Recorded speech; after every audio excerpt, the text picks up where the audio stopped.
ஆற்றில்லாவழியாதும் இறைவனே போற்றுமன் போற்றி போற்றுமன் போற்றி புகழ்மின் புகழ்ந்தெழு மேத்திசைக்கும் கிழக்கும் திசையற்றோடும் மாற்றுவன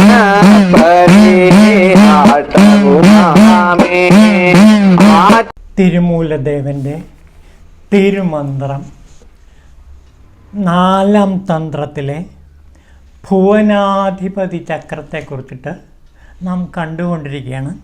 അതിലെ അവസാനത്തെ ഏതാനും പാടലുകളിലേക്ക് നമുക്ക് പ്രവേശിക്കാം. താനേ ആകാശമാണെങ്ങും നിറഞ്ഞിരിപ്പോൾ, താനേ അണ്ടാകാശരൂപിണിയായി നിൽപ്പോൾ, താനേ സൃഷ്ടിച്ചു സർവം സംഹരിക്കുന്നവളും, താനേ താൻ താണ്ഡവമാടും ഈ വിശ്വമായും നിൽപ്പോൾ. ഇതാണ് ആ ദേവിയെ സ്തുതിച്ചുകൊണ്ടുള്ള ആ മന്ത്രഭാഗം. ഇതാ നോക്കൂ, താനേ ആകാശമാണെങ്ങും. ദേവി സ്വയം ആകാശമായി പ്രശോഭിക്കുന്നു, ആകാശമായി നിറഞ്ഞിരിക്കുന്നു. പിന്നെയോ അഖണ്ഡാകാശരൂപിണിയായും അവൾ നിറഞ്ഞിരിക്കുന്നു. അപ്പോൾ ഈ പ്രപഞ്ചങ്ങളത്രയും ആകാശങ്ങളത്രയും ദേവിയത്രേ. താനേ സൃഷ്ടിച്ചു സർവം സംഹരിക്കുന്നവളും, അവൾ സൃഷ്ടിസ്ഥിതി സംഹാരങ്ങളെല്ലാം നടത്തുന്നവളാണ്. അതായത് ബ്രഹ്മവിഷ്ണു മഹേശ്വരന്മാരും ദേവി തന്നെയാണ്. അപ്പോൾ മഹാദേവിയുടെ, മഹാശക്തി സ്വരൂപിണിയായ ദേവിയുടെ മഹത്വമാണ് ഇവിടെ തിരുമൂലദേവൻ ഈ മന്ത്രത്തിൽ സൂചിപ്പിക്കുന്നത്. താനേ താൻ താണ്ഡവമാടും വിശ്വമായും.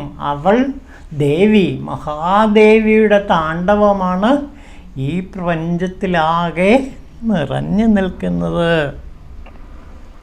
ഇനി അടുത്ത് നോക്കൂ, കണ്ടതിനുള്ളിലെങ്ങും കാണപ്പെടാതിരിപ്പോൾ, പിണ്ടമായി ഉടലിനുള്ളിൽ അമ്പരത്തെയും കാൺമോൾ, നാഭിക്കകത്ത് നാനാത്വങ്ങളെ കണ്ടെന്നാലും കണ്ഠത്തിൽ കാണും കറുപ്പ് എന്താണെന്നറിഞ്ഞോ നീ. നോക്കൂ, കണ്ടതിനുള്ളിലെങ്ങും കാണപ്പെടാതിരിപ്പോൾ, നാം കണ്ടുകൊണ്ടിരിക്കുന്ന ഈ പ്രപഞ്ചത്തിലെ എല്ലാ വസ്തുക്കളിലും ദേവിയുണ്ട്. പക്ഷേ അവൾ മറഞ്ഞിരിക്കുകയാണ്. ഈ പ്രപഞ്ചത്തിലാകെ ദേവി നിറഞ്ഞു നിൽക്കുന്നു. പക്ഷേ നമ്മുടെ നഗ്നനേത്രങ്ങൾ കൊണ്ട് അവളെ കാണാൻ കഴിയുന്നില്ല. അതാണ് നമ്മുടെ ദുരന്തം. ദേവിയെ നമുക്ക് കാണാൻ കഴിയുന്നില്ല. ഈ പ്രപഞ്ചമാകെ നിറഞ്ഞു നിൽക്കുന്നത് ദേവിയാണ്. പക്ഷേ ദേവിയെ സാധാരണക്കാരായ നമുക്ക് കാണാൻ കഴിയുന്നില്ല.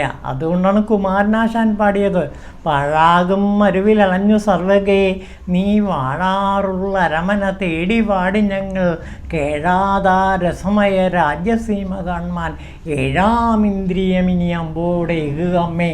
അല്ലയോ അമ്പേ, അല്ലയോ അമ്മേ, അമ്മ ഞങ്ങൾക്ക് ഈ 6 ഇന്ദ്രിയങ്ങൾ തന്നാൽ പോരാ, 7ാമതൊരു ഇന്ദ്രിയം തന്നെ. ആ 7ാമത്തെ ഒരു ഇന്ദ്രിയം തന്നാൽ പാഴാകും മരുവിലറിഞ്ഞ് സർവകേ വാഴാറുള്ള അരമന തേടി വാടി ഞങ്ങൾ. ഈ മണിദീപത്തിലുള്ള അരമനയിൽ കുടികൊള്ളുന്ന ദേവിയെ കാണാൻ വേണ്ടി അല്ലയോ അമ്മേ 7ാമത്തെ ഒരു ഇന്ദ്രിയം നമുക്ക് തരിക. ആ 7ാം ഇന്ദ്രിയം ലഭിച്ചാൽ മാത്രമേ ഈ പ്രപഞ്ചത്തിലാകെ ദേവിയെ കാണാൻ കഴിയുള്ളൂ. അതാണ് മഹർഷി അരവിന്ദൻ പറയുന്ന സൂപ്പർ മൈൻഡ്. ആ മനസ്സിൻ്റെ ഏറ്റവും അത്യുന്നതമായ തലം, അത് നമുക്ക് ബോധം എന്ന് വിളിക്കാം. ആ ബോധം കിട്ടിക്കഴിഞ്ഞാൽ എല്ലാം ബോധസ്വരൂപിണിയായ അമ്മയാണ് എന്ന് നമുക്ക് മനസ്സിലാക്കാൻ കഴിയും. അതാണ് ഇവിടെ പറയുന്നത്. പിന്നെയോ പിണ്ടമായ ഉടലിനുള്ള അമ്പരത്തെയും കണ്ടോൾ. പിണ്ടത്തിൽ, നമ്മുടെ ശരീരത്തിൽ ചിതാകാശത്തെ സൃഷ്ടിച്ചവളാണ് ദേവി. നമ്മുടെ ശരീരത്തിൽ ചിതാകാശത്തെ സൃഷ്ടിച്ചവളാണ് ദേവി. അതായത് ചിദംബരം. ആ ചിദംബരം ശിരസിനെ സൃഷ്ടിച്ചവളാണ് ദേവി. ആ പിണ്ടാണ്ഡത്തിൽ അമ്പരത്തെ, ആകാശത്തെ, ചിദംബരേശൻ കുടികൊള്ളുന്ന ചിദംബരത്തെ സൃഷ്ടിച്ച ദേവിയാണവൾ. അപ്പോൾ നമ്മുടെ ശരീരത്തിൽ ചിദംബരേശനെ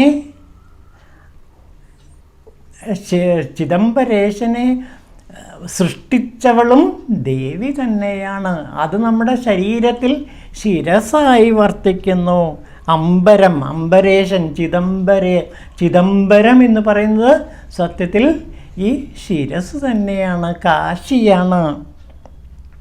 പിന്നെയോ നാഭിക്കകത്ത് നാനാത്വങ്ങളെ കണ്ടെന്നാലും, നാഭിയിൽ നാനാത്വങ്ങളെയാണ് നാം ദർശിക്കുന്നത്. അതായത് ഷഡ്ചക്രങ്ങളിൽ വളരെ പ്രധാനപ്പെട്ട ഒന്നാണ് നാഭി. ഈ നാഭിയിൽ നാനാത്വങ്ങൾ നിറഞ്ഞിരിക്കുന്നു. അവിടെ നിന്നും നമുക്ക് ഉയരേണ്ടിയിരിക്കുന്നു. എവിടേക്ക്? കണ്ഠത്തിൽ കാണും കറുപ്പെന്തെന്നറിഞ്ഞു നീ. കണ്ഠത്തിലേക്ക് പോകണം.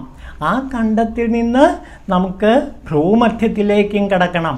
അപ്പോൾ ഈ ഷഡാധാരങ്ങളെയും കടക്കണം.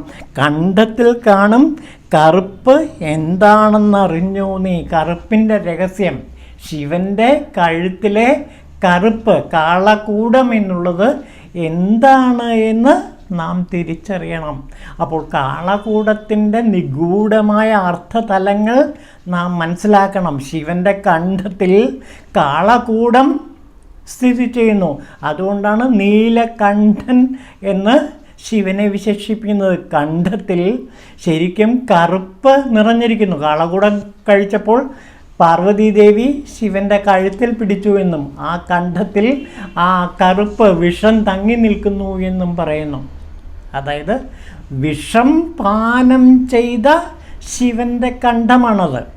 അതായത് ഈ പ്രപഞ്ചം എന്ന് പറയുന്നത് വിഷതുല്യമാണ്. ആ വിഷതുല്യമായ പ്രപഞ്ചത്തെ കണ്ഠത്തിൽ ഒതുക്കണം.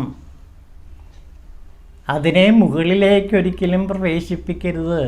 നമ്മുടെ ജീവിതത്തിൽ സാധാരണ ജീവിതത്തിൻ്റെ വിഷമാണ് നിറഞ്ഞു നിൽക്കുന്നത്. അതായത് ഭൗതിക സുഖഭോഗങ്ങളുടെ ആസക്തിയിൽപ്പെട്ട് നാം വിഷം കഴിച്ചു കൊണ്ടിരിക്കുകയാണ്.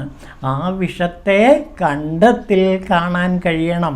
അതായത് വിഷം നമുക്ക് ഒരിക്കലും അകത്തേക്ക് പോകാതെ കാത്തു സൂക്ഷിക്കാൻ ദേവി നമ്മെ അനുഗ്രഹിക്കണം. കണ്ഠത്തിൽ കാണും കറുപ്പെന്തെന്നറിഞ്ഞു നീ. ഈ കറുപ്പിന് ഒരുപാട് അർത്ഥതലങ്ങളുണ്ട്. ശിവൻ്റെ കണ്ഠത്തിലെ കറുപ്പ് വിഷം മാത്രമല്ല, അത് അമൃതം കൂടിയായി മാറുന്ന അവസ്ഥയും നാം കാണുന്നുണ്ട്. ഈ വിഷത്തെ അമൃതമാക്കി മാറ്റുന്ന അത്ഭുതകരമായ വിദ്യയാണ് ദേവി, സൃഷ്ടിസ്വരൂപിണിയായ ദേവി നമ്മിൽ നടത്തുന്നത്. അതാണ് ഇവിടെ പ്രധാനപ്പെട്ടത്. കണ്ഠത്തിലെ കറുപ്പിനെ വെണ്മയാക്കി മാറ്റുന്ന, ഗംഗയാക്കി മാറ്റുന്ന അത്ഭുത വിദ്യ നിർവഹിക്കുന്നവളാണ് മഹാദേവി. അടുത്ത് നോക്കൂ. ചിന്തയ്ക്കുള്ളിൽ ആനന്ദത്തെ അവളുടെ തന്തയ്ക്കുണ്ടിരു 3 കരങ്ങളും ക്ലീം എന്ന ബീജാക്ഷരത്തിനുള്ളിൽ അടങ്ങി നിൽക്കും. തീപ്പന്തം, ശൂലം, തോട്ടി, കയറ്, വില്ല്, അമ്പ് എന്ന 6 ഉപകരണങ്ങളോട് കൂടിയ 6 ആയുധങ്ങളോട് കൂടിയ അല്ലയോ ദേവി, അമ്മയുടെ ബീജാക്ഷരം എന്താ? ക്ലീം എന്ന ബീജാക്ഷരത്തിനുള്ളിൽ അടങ്ങി നിൽക്കും. ക്ലീം എന്ന അക്ഷരത്തിൽ ഇതെല്ലാം അടങ്ങി നിൽക്കുന്നു. അപ്പോൾ ഇവിടെ തിരുമൂലദേവൻ പറയുന്നത് ഈ ബീജാക്ഷരത്തെക്കുറിച്ചിട്ടാണ്. ക്ലീം എന്ന ബീജാക്ഷരം, ആ ക്ലീം എന്ന് ജപിക്കുമ്പോൾ ഇതാണ് സംഭവിക്കുന്നത്. സാധാരണ ഈ ബീജാക്ഷരം, ക്ലീം എന്ന ബീജാക്ഷരം ജപിക്കുമ്പോൾ തീപ്പന്തം, ശൂലം, തോട്ടി, കയറ്, വില്ല് ഇതെല്ലാം ധരിച്ചിരിക്കുന്ന മഹാദേവിയെ നമുക്ക് പ്രത്യക്ഷപ്പെടുത്താൻ കഴിയുന്ന ബീജമന്ത്രമാണ് ക്ലീം. ഇത് അറിയണമെങ്കിൽ നമുക്ക് ദേവി ഭാഗവതത്തിലേക്കൊന്ന് കടന്നാൽ മതി. ദേവി ഭാഗവതത്തിലെ മഹിഷാസുരവധം എന്ന ഒരു ഭാഗമുണ്ട്. ആ ഭാഗം, അതായത് ദേവി ഭാഗവതത്തിലെ 5-ാം സ്കന്ധം 1 മുതൽ 19 വരെയുള്ള അധ്യായങ്ങളിൽ നീണ്ടു കിടക്കുന്ന ഒരു കഥയാണ് മഹിഷാസുരമർദ്ദിനിയുടെ കഥ. മഹിഷാസുരമർദ്ദിനി, അതായത് ഈ കണ്ഠത്തിലെ കറുപ്പിനെ ഇല്ലാതാക്കുന്ന, നശിപ്പിക്കുന്ന കഥയാണ് മഹിഷാസുരമർദ്ദിനി കഥ. അത് ദേവി ഭാഗവതത്തിലെ 5-ാം സ്കന്ധത്തിൽ കൊടുത്തിട്ടുണ്ട്. നമുക്കതിൻ്റെ സംഗ്രഹം മാത്രം നോക്കാം. അത് പ്രൊഫസർ പാലേലി നാരായണൻ നമ്പൂതിരി സാറ് ദേവി ഭാഗവതത്തിൽ അത് കൊടുത്തിട്ടുണ്ട്. ഞാനത് പറയാം. ഇതാ നോക്കൂ. ബാഷ്കളൻ, ദുർമുഖൻ, താമ്രൻ, ചിക്ഷുരൻ, അസിലോമാവ്, ബിഡാലൻ എന്നിവരാണ് മഹിഷാസുരൻ്റെ പുത്രന്മാരായി ദേവിയെ സമീപിച്ചത്. ഓരോരുത്തരായി ചെന്ന് മഹിഷാസുരനെ വിവാഹം ചെയ്യണമെന്ന് അപേക്ഷിച്ചു. അപേക്ഷ നിരസിച്ച ദേവിയുമായി ഓരോരുത്തരും സൈന്യത്തോടു കൂടെ യുദ്ധം ചെയ്തു. നീണ്ട യുദ്ധത്തിൽ ബാഷ്കളാദികളായ ദൈത്യന്മാരെല്ലാം കൊല്ലപ്പെട്ടു. ഒടുവിൽ മഹിഷാസുരൻ സുന്ദര പുരുഷനായി നേരിട്ട് ചെന്ന് നല്ല വാക്ക് പറഞ്ഞ് ദേവിയെ പ്രലോഭിപ്പിക്കാൻ ശ്രമിച്ചു. ഒന്നിനും വഴങ്ങുന്നില്ല എന്ന് കണ്ടപ്പോൾ മഹിഷാസുരൻ വല്ലാതെ കോപിച്ച് ദേവിയോട് ഘോരമായി യുദ്ധം ചെയ്തു. യഥേഷ്ടം രൂപം മാറ്റം കഴിയുന്ന കാമരൂപൻ അസുരൻ മഹിഷമായി വന്ന് വാലുകൊണ്ടും കൊമ്പുകൊണ്ടും മറ്റും യുദ്ധം ചെയ്തു. മനുഷ്യനായി നിന്ന് അസ്ത്രശസ്ത്രങ്ങൾ പ്രയോഗിച്ചു. തുള്ളിക്കൊണ്ടുള്ള അസുരൻ്റെ ഭീകര യുദ്ധം മൂലം ഭൂമി കുലുങ്ങിപ്പോയി. യുദ്ധം മുറുകി വന്ന സമയത്ത് ദേവി മധുപാനം ചെയ്തു. അതായത് ശക്തി സ്വരൂപിണി ആ ശക്തിയെ മുഴുവൻ ഉൾക്കൊണ്ടു എന്നാണ് അർത്ഥം. അതോടെ ദേവിയുടെ കണ്ണു തുടുത്തു. ചെമ്പരത്തിപ്പൂവിന് സദൃശ്യമായി ചക്ര ആയുധം കൊണ്ട് മഹിഷാസുരൻ്റെ കഴുത്ത് മുറിച്ച് തല ഭൂമിയിലിട്ടു. ആ നേരത്ത് ദേവന്മാർ ദേവിയെ സ്തുതിച്ചു തുടങ്ങി. ഇതാണ് ആ മഹിഷാസുര മർദ്ദന കഥ. ഇതിലൂടെ നാം കാണുന്നത് കണ്ഠത്തിലെ കറുപ്പിനെ ഇല്ലാതാക്കുന്ന അവസ്ഥയാണ്. കണ്ഠത്തിലെ കറുപ്പ് എന്ന് വെച്ചാൽ നമ്മുടെ മഹിഷാസുര സ്വഭാവത്തെ നാം ദേവി നശിപ്പിക്കുന്നു. അതാണ് ഇവിടെ പറയുന്നത്. മഹിഷാസുര സ്വഭാവത്തെ ദേവി നശിപ്പിക്കുന്ന കാഴ്ചയാണ് നാം കാണുന്നത്. ഓം ശിവായ തിരുമൂലർ ദേവായ നമഃ.